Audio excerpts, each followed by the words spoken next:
Yotox anti-moustique mooy aar mag ak ndaw ci bépp matu-matu yoo am na booy piis ci rido yére ak moustiquaire ak booy diw ci yaram. Val d'Afrique moo leen di may seen journal de la santé.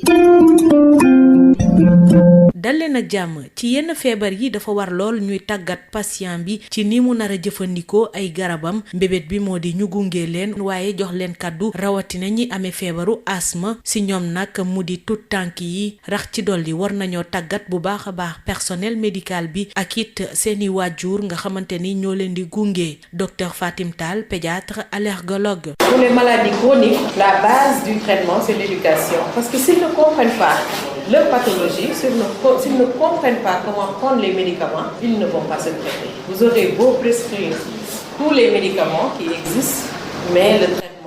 ñi nga xamante ni dañu amee ay feebar yu chronique lu ci mel ni asthme cëslaay bi mooy ñu tàggat leen ba ñu gën a xam lan mooy seen feebar ak lan lañu war a def ngir moytandi mu leen di sonal moo tax it éducation bu mucc ayib lañ ci war a def jëmle ci ñoom bu ñu xamul nu ñu jëfandikoo garab yi beneen problème lay doon te bu boobaa traitement bi day jafe lool moo tax it bu ñu ñëwee kër docteur war nañ leen a may kàddu ba ñu wax ni ñuy yégee feebar bi ñu mën a xam bu boobaa traitement buñ leen di jox patient bi war nañ ko jox kàddu ni mu ko waree waaye loolu it day jaar ci tàggat ñii di personnel paramédical bi laajtewul koom wala jumtuwaay yu bare waxtu dong may nopp la laajte jëmle ci ñoom moo tax mën nañ ko xayma ñaar ci ay soins mu di auto soin ak adaptation patient bi war na bu noppee xam ni muy jëfandikoo garab yi ak ban waxtu la war a def lu ni mel war nañ leen a jàppale bu baax a baax waaye boole waale ci seeni waajur nga xamante ni ñoo leen di gunge saa su ne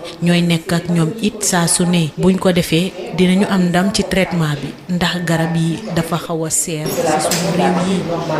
Surtout dans nos pays où nous n'avons pas tout ce qu'il faut comme moyen. Tout à l'heure, on a parlé de biothérapie. On n'en a pas. C'est pas donné la veille parce que c'est des médicaments qui coûtent extrêmement cher. jaajëfal naa leen ci déglu bi dig daje ci beneen numéro. Yotox anti-moustique mooy aar mag ak ndaw ci bépp matu-matu yoo am na booy piis ci rido yére ak moustiquaire ak booy diw ci yaram. Val d'Afrique moo leen doon may seen journal de la santé. Yotox anti-moustique pour le corps, les vêtements, les rideaux et draps vous protège contre les moustiques chez l'adulte et l'enfant. Val d'Afrique vous offre votre journal de la santé. Bonjour. Pour tout patient, il faut un apprentissage approfondi sur la prise en charge des médicaments. L'objectif est d'accompagner et de donner la parole aux patients asthmatiques, surtout aux enfants, mais il faut une bonne formation pour le personnel médical et les parents qui sont les accompagnateurs. Docteur Fatim Tall, pédiatre, allergologue. Pour les maladies chroniques, la base du traitement, c'est l'éducation. Parce que s'ils ne comprennent pas leur pathologie, s'ils ne comprennent pas comment prendre les médicaments, ils ne vont pas se traiter. Vous aurez beau prescrire tous les médicaments qui existent, mais le traitement ne va pas réussir. Donc vous allez vers un échec thérapeutique. Donc l'éducation, pour cela, ça ne nécessite pas de gros moyens, mais ça nécessite quand même du temps. Selon l'OMS, l'éducation, ça vise à aider les patients à acquérir des compétences, à maintenir les compétences dont ils ont besoin pour gérer au mieux leur pathologie.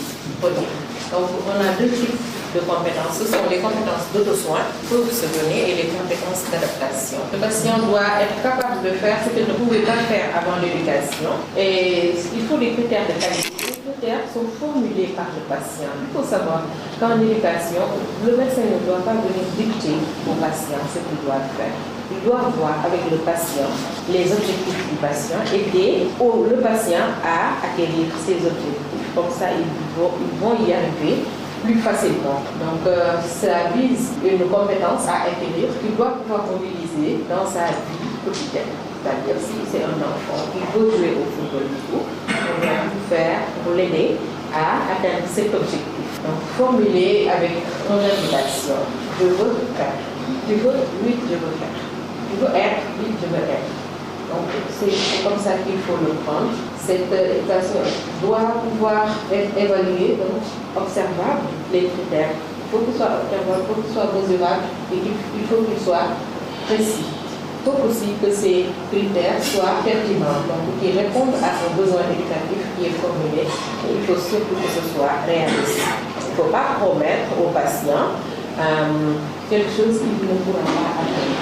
Donc il faut vraiment que ce soit réaliste. Donc la démarche, pourquoi l'éducation est-elle pertinente? Oui, elle est pertinente. Les endocrinos ne diront pas non. Pour toutes les pathologies, c'est des pathologies qu'on ne pourra pas guérir, mais on va les accompagner donc à vivre avec cette pathologie de la façon la plus normale possible. Surtout dans nos pays où nous n'avons pas tout ce qu'il faut comme moyen. Tout à l'heure, on a parlé de biothérapie, on n'en a pas. C'est pas donné la veille parce que c'est des médicaments qui coûtent extrêmement cher. Merci de nous avoir suivis. Rendez-vous est pris pour un nouveau numéro. Biotox anti-moustique pour le corps, les vêtements, les rideaux et draps vous protège contre les moustiques chez l'adulte et l'enfant. Val d'Afrique vous a offert votre journal de la santé.